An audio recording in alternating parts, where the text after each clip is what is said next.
Yes. This working group 2.4, no, 2.3, the evaluation group. 2.3 or 2.4, the evaluation group in any case. Go ahead, Glenda. So at the end of the, in the evaluation, we have different data points that we have assessed, and we got the results of those.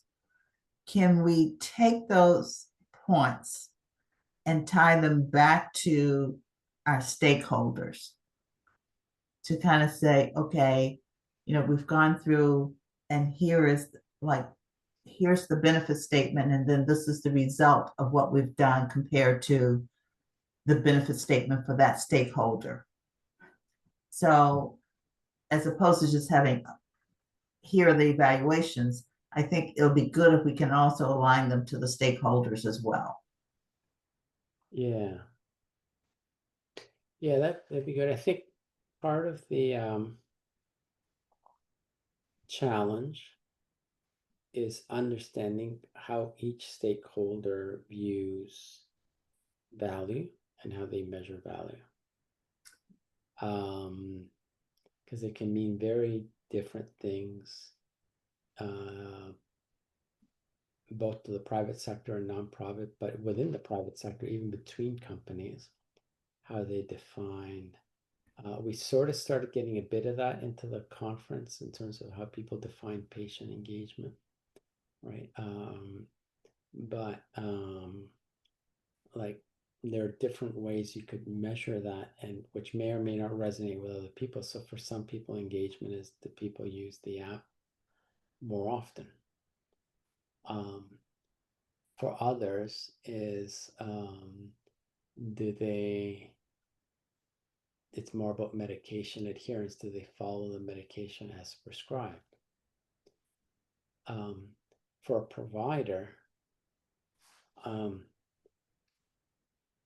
taking the medication as prescribed might also be of interest, but sometimes why people stop taking it is important, and knowing why. The providers are more interested in that because it's clinical care. It relates to their clinical care, right? And for other people, it's just, does it lower my costs as a person not getting into the emergency room, like a payer? I've been trying to figure out what resonates with payers and how they view patients. It's been super hard because when I've asked payers, I never get an answer. And so part of, and this is me thinking, is that the people that are at the table with you, because you started on that today, you asked them to come back with a prioritization. But if we even go and say, give us 2 things, all right? I don't want to say 3 because if each one give us 2, then it's looking at all of those and somehow or another coming up with the key criteria that seems to be important to all. Yeah, and I think that's where we need to get specificity from each stakeholder, in writing, I think. Because I walked away with, we need to create that ROI and the benefit statement for each stakeholder. And I'm not saying the ROI is created silo, but I think together, but as long as we understand, and then, we can go back to it. Yeah. Yeah, no, I think you're exactly right. We need that kind of information. We kind of need it in writing so that, not that I want to hold them to it, I mean, they can change their mind, but just have clarity of what they mean, not verbally, right? But right.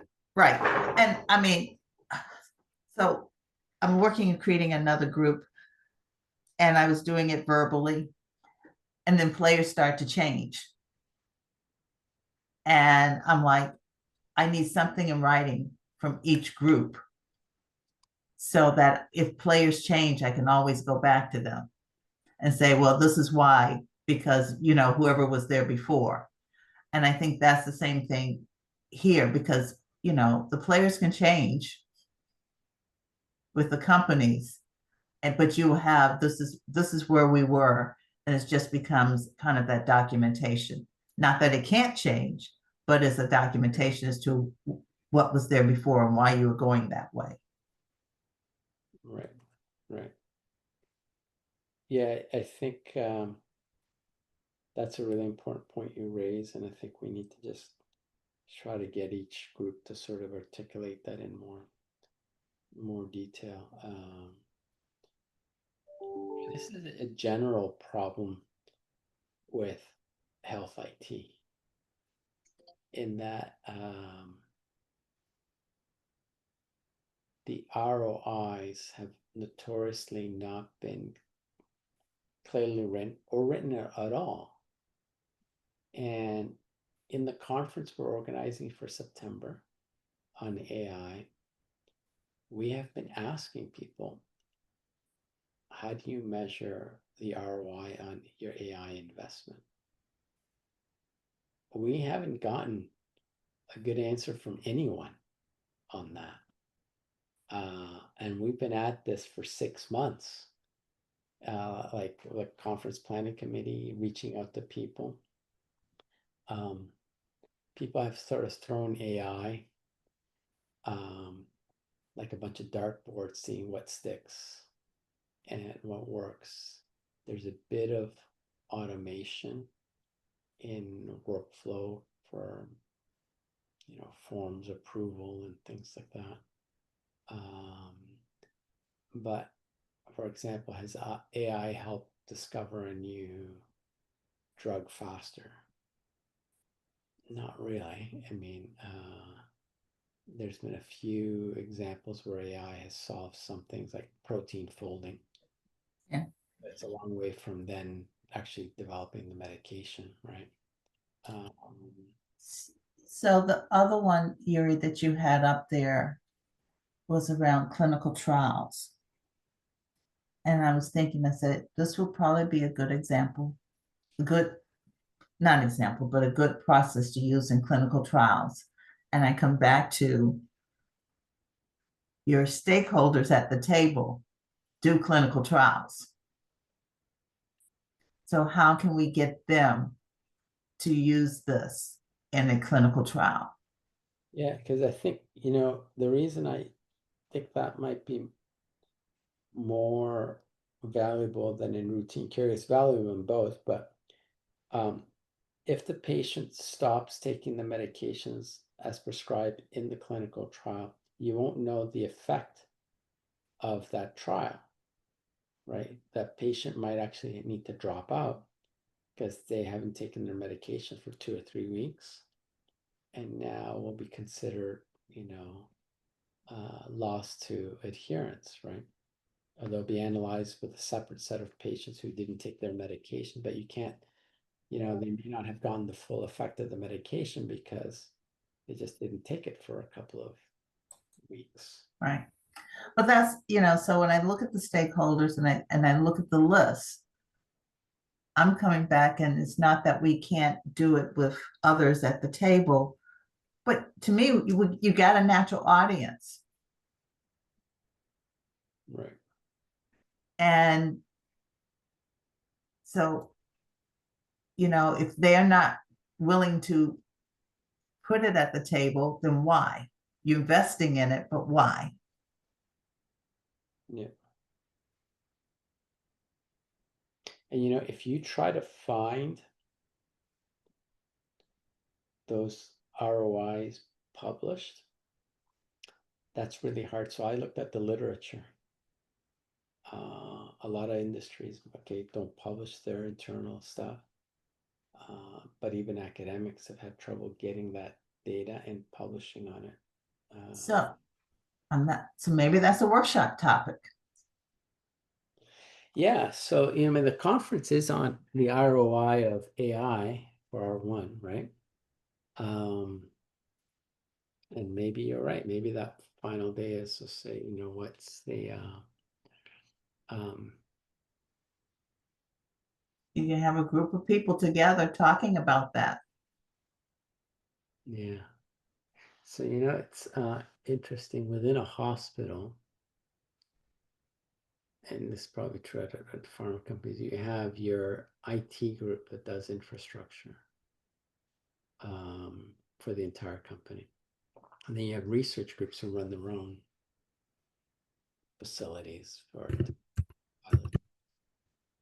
And at some point, if a pilot in one division is going well, and you might want to scale it to the whole division, that's will cost a lot more money. And the question is, will it benefit the whole company enough, hospital enough, that's worth the extra investment of building out that computing infrastructure for everyone? Presume it's similar in, you know, private sector companies. And there are lots of things that you could scale, but scaling AI is really expensive. And it hasn't been done that widely at the hospital. People are still, for the most part, running their local AI solutions, in that the hospital itself is trying to justify how to, you know, provide everyone with AI computing cycles, which can get really expensive. Which is why I sort of, for the evaluation, did both cloud and local. Now the local one will cost less because you run it locally on a machine that you've already paid for. It's not as fast and doesn't have the latest LLM, but you could download open source ones every month and upload the backend part of it. So we've actually been working on both cloud and local solutions. Not sure which one would be most cost effective in the future, and the LLMs keep getting better. So I think the jury's still out. And you know, I went to a talk this week from somebody from Google, from DeepMind, and he was giving a talk here at Harvard University. And Ava and I went to this, and one of the questions that came up was on multi-agents, right? And is it better to have multiple agents or one large LLM? And they asked them which one is better. He kind of said the same thing. The jury's still out and depends on your use case. So, you know, I was going back this week to seeing the scores of the local LLMs in terms of the literacy levels and the reading levels. The cloud ones were a bit better in some cases, but ironically enough, Gemma, which is Google's thing, actually, because it's a smaller LLM, it can't write as complicated sentences as the larger one. So it actually did really good at low literacy explanations. So I thought, wow, that's kind of like a win. It's, you know, much less to compute and it's simpler. But if you want an advanced explanation, it may not be as good. So yeah. So the other one that I walked away with, so it's two going forward. I say voice versus, you know, just written. Because I think, you know, Alexa's or Google, whatever you want, people are going to turn to that if they can't talk to the chatbot. And then the multiple languages. So the multiple languages I know is more complicated, but I think, you know, getting back to the language barriers and trying to help them understand their medications.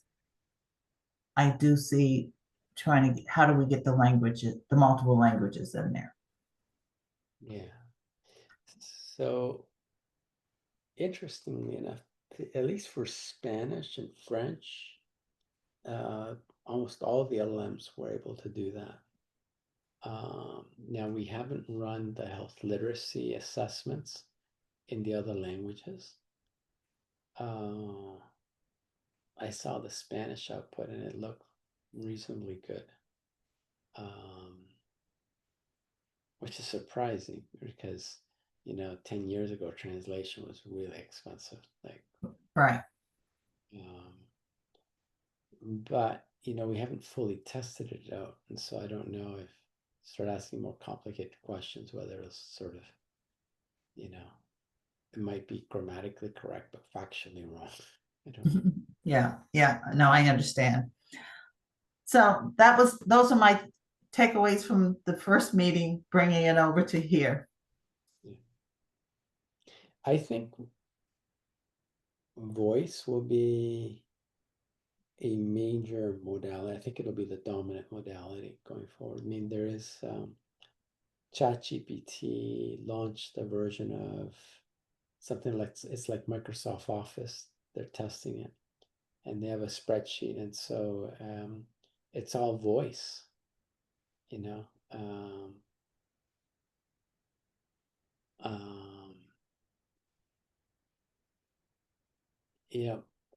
But it remains to be seen whether voice can handle everything. So, for example, adding medications when there's many different types, right? Even with the voice communication, it's not that easy. And so, my parents live in a different city, and so when I call them and they get a new medication, I ask them verbally what it is, but then I usually have to say, send me the photo of the vial and the prescription order, because even when they tell me verbally, I don't have enough information. There's like 10 different versions of that medication. So, I think a combination of voice, maybe with image, where you take photos of that, will be better. And so, yeah, we could see like the task of adding your medication, how much cognitive load or effort does that take? And will voice need to be added with image and maybe even text when it still can't figure it out? And that's a very valid point, because even today, sometimes I'll go and I'll tell Siri to call so-and-so, and she starts calling somebody else, and I'm like, no, and you keep going, and so around the third time, then you're just like, okay, I'll do it myself. So it's a very good point back to what you're saying around the voice component of it. And so I don't know the answer, but I think that's kind of where we have to see where we land. Yeah. Yeah, so I think and now you just made me think, will chatbot be able to take an image of your bottle just to verify? I'm throwing it out now. You said it. Yeah, so we did with InfoSage, we had that functionality. We built the system that this was like 5 years ago. You took a picture of the label, it scanned it, figured out as much as information as possible through converted the image to text, then searched the database for drugs, and it narrowed it down to which drugs and which ones. It was not 100%, but 80% accurate, and that the first choice was likely the. And I only say that back to the validation. Okay, did I get the right medication? And and the chatbot scans it, and yep, that's what the doctor prescribed. Checked it off, and yep, that's the right time. that you're supposed to take it. It's a validation. Yeah. You know. So, I think if we don't solve the problem of entering all your medications easily, accurately, and keeping it up to date, it's not likely people will use the chatbot on an ongoing basis. So my feeling is that has to be in the mix of top priorities. Yes, Deanna, go ahead. No, I was just going to say, Yuri, that I agree with Glenda and what she's saying, and it kind of reminded me of what you were talking about as well from our InfoSage study, and how I think this is a great opportunity for us to even potentially have the chatbot integrated into InfoSage, because I really liked the interface we had over there, where you could select the medication that you have all the information there, bookmark the places, bookmark information of the medication that you like, and then potentially in the future also have the ability to have a symptom tracker over there, or just reminders and things that we were thinking of initially of InfoSage as well, and then incorporating the chatbot in there. And I'm sure, I'm wondering if that is the idea behind this, but I do think it's a great opportunity for us to kind of like blend all of our projects together and have it in one app. Yeah. Yuri, didn't you mention that that was like the future plan that we wanted to do? Like, Well, we want to do it as part of DCI, whether DCI Network wants to go in that direction or not. I mean, I think we'll continue to evolve InfoSage as a medication management. Mhm. But what we do within DCA Network with the chatbot itself, they may not want, more medication management. I think they may want to focus on other things. So we'll have to see what they do. I mean, InfoSage does a lot more than medication management. It does task management and other things. So yeah, I do want to embed a chatbot into InfoSage. That's a project in itself. We'll have to write a grant for that. Mhm. because Gina showed me the InfoSage, like the interface and all that, and it looks really cool. And that's where like, oh yeah, having that chatbot would be a really great addition. It would just be like a good all around app for like patients and stuff. It's really nice. So, the chatbot could be a lightweight thing that's not, tied to any other longer term medication management. I mean, it could, but it could also be something that's lightweight that just is really good at, like, put all our effort at sort of the photo, take a photo of your app, and then through voice, be able to confirm which one it is, and then maybe just as a really quick and fast but accurate oracle that answers what your medication, right? So if we were to say, be able to quickly identify your medication within 1 minute for 90% of the people. Yeah. So who's leading up the evaluation work group? Good question. I thought we had co-leaders. We have to look it up. Anne Louise, I think, was part of that. And So is that Natalie now? Gianna, do you remember? Were you one of the co-leads for that, or? Not to my knowledge. Let me just quickly check. We'll need to we need to probably put that in the agenda for.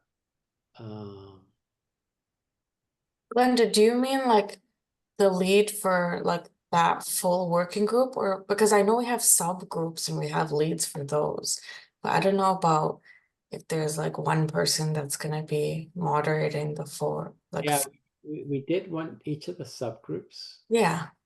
Like So I think we have that info somewhere, but yeah, so we have. So I say that because I feel, this is Glenda talking again, guys,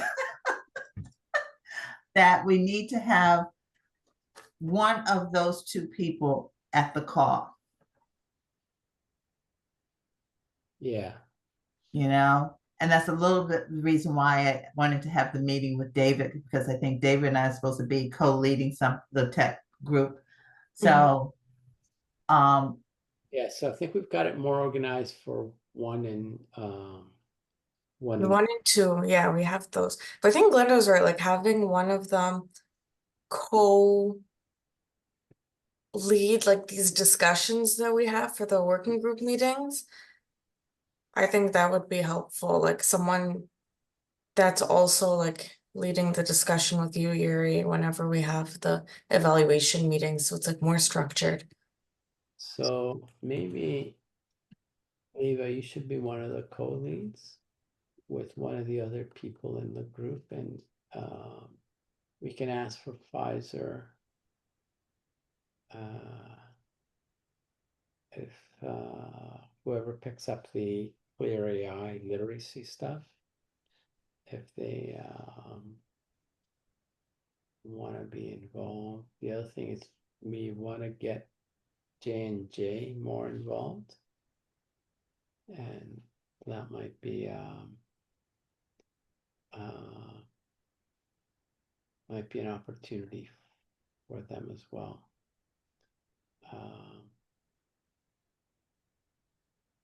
So yeah, so Natalie Baum, I think, might be taking over the Clear AI stuff. We could ask her. So on one hand, this is me again talking. Where Pfizer has been so important or a key stakeholder in developing the business case or the use cases, I think it would be good to have someone from Pfizer because on that back end of the evaluation, because Johnson & Johnson right now hasn't been embedded in it. So for them to take it on, I don't know. Yeah. Yeah, we'll reach out. So probably for all of these groups, I think I know that there's quite a few reorgs going on at some companies. J&J was under quite a reorg over the last year, so that's part of the reason why they haven't been here. But I think that has settled a bit, and so let me reach out to each of the groups. I'm just going to put a note here to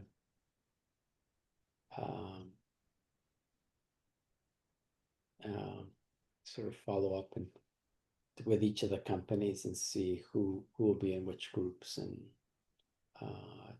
to do a reset. But maybe Ava, you want to give an update on the at a high level how the testing is going so far? Yeah, so whenever I'm calling people who are interested, they seem very enthusiastic about trying out the sort of chatbot, which has been good. And then the people who I am meeting with and doing the testing with, there haven't been any issues, like any user issues or anything like that. Like Yuri's in the meetings as well, but we tell them that, if there's any questions or you're having trouble using the chatbot or just communicating with like the website, let us know.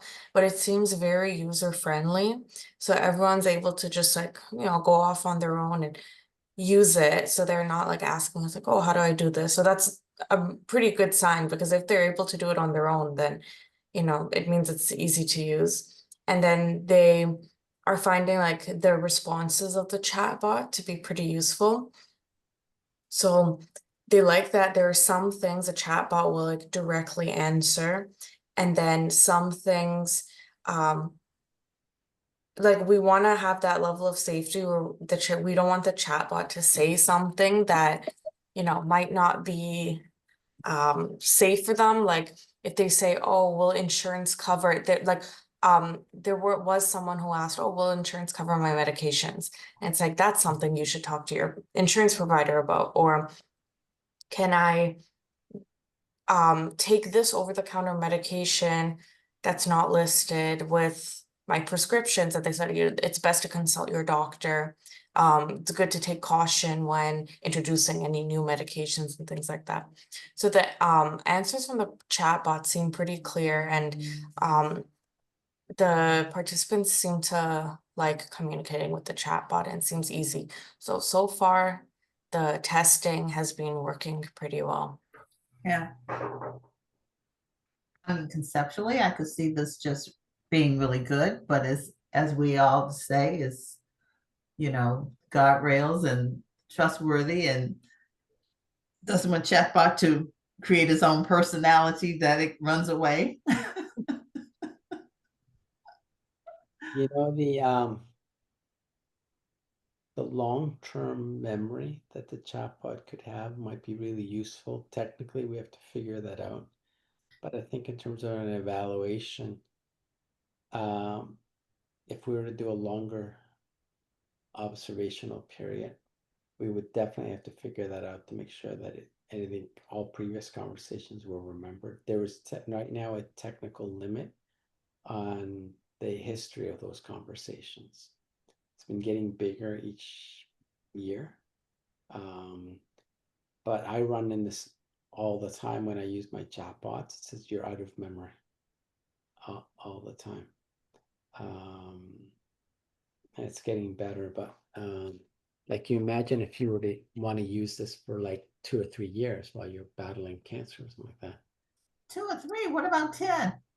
Hey, 10, I guess. So, Because a lot of the time when I'm for example, I'm using ChatGPT, if I get lazy, I'll just be like, oh, do you remember the conversation I had about this with you? And they're like, oh, yes, you asked me to do this. So it's like if the patient has a conversation about like a certain medication and wants them to remember, you know, what questions or concerns they had, or maybe what they were feeling. Like if they said, oh, I'm feeling like nauseous, what medication could cause it? And it's like, oh, maybe, you know, at that time they were taking that medication and those are their symptoms. So like being able to remember that would be really helpful. so you're right. So I'm thinking there needs to be a archive capability in here for long-term use. And then because you know, now it's getting back to the data architectures, okay? How do we do that? But just like the medical records, we want the medical records there for a while. We want the chat box information to be there for a while, but we want it to be archived, because you're right. You know, I had this medication, but it was 10 years ago. You know, and it'd be like, okay, well, let me go off and see if I can find that record for you. Yeah. Yeah, so that'll be and so then that history, hospitals will feel better if that was saved locally, unless they had a really strong privacy agreement with the cloud provider. But even some people at hospitals don't trust the cloud providers that they're going to abide by the not reusing that data. Yeah. So this conversation has helped me with that provider, so that local versus the cloud. And you know, we have to find our data architectures that One of the reasons why I haven't uploaded my images or medical records to the cloud, I just don't trust them that they're going to use it.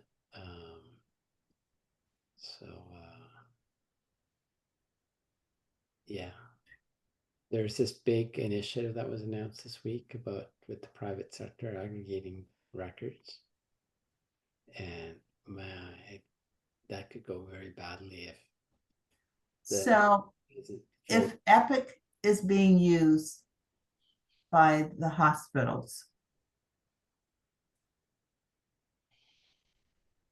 and there's that information sharing across hospitals that's using Epic.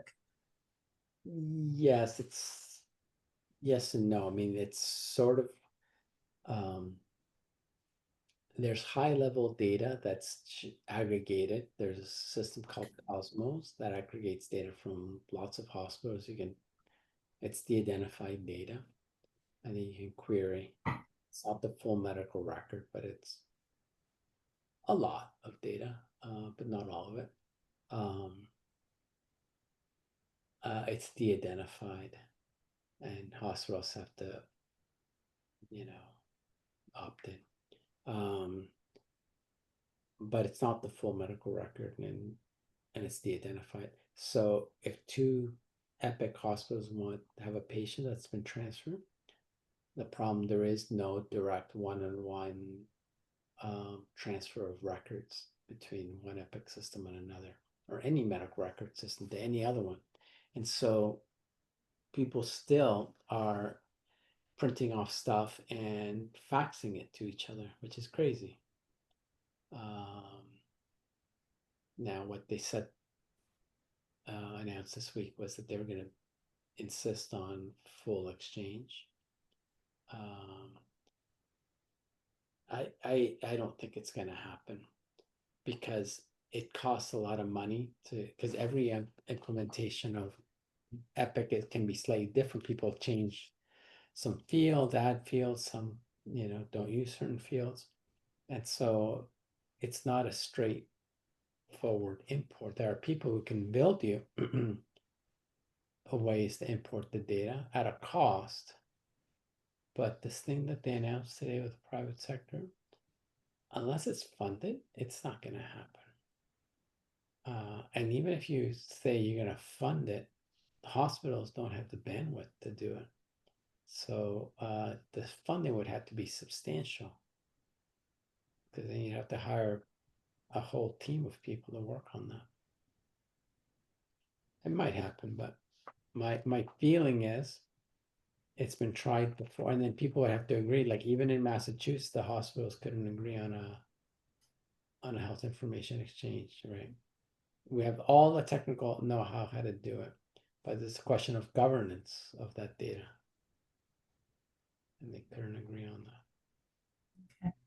But in any case, I think we're making good progress, and hopefully we'll in a few weeks we'll be able to share with everyone the results. I think been a little challenging because it's summer, trying to schedule meetings, and Yeah.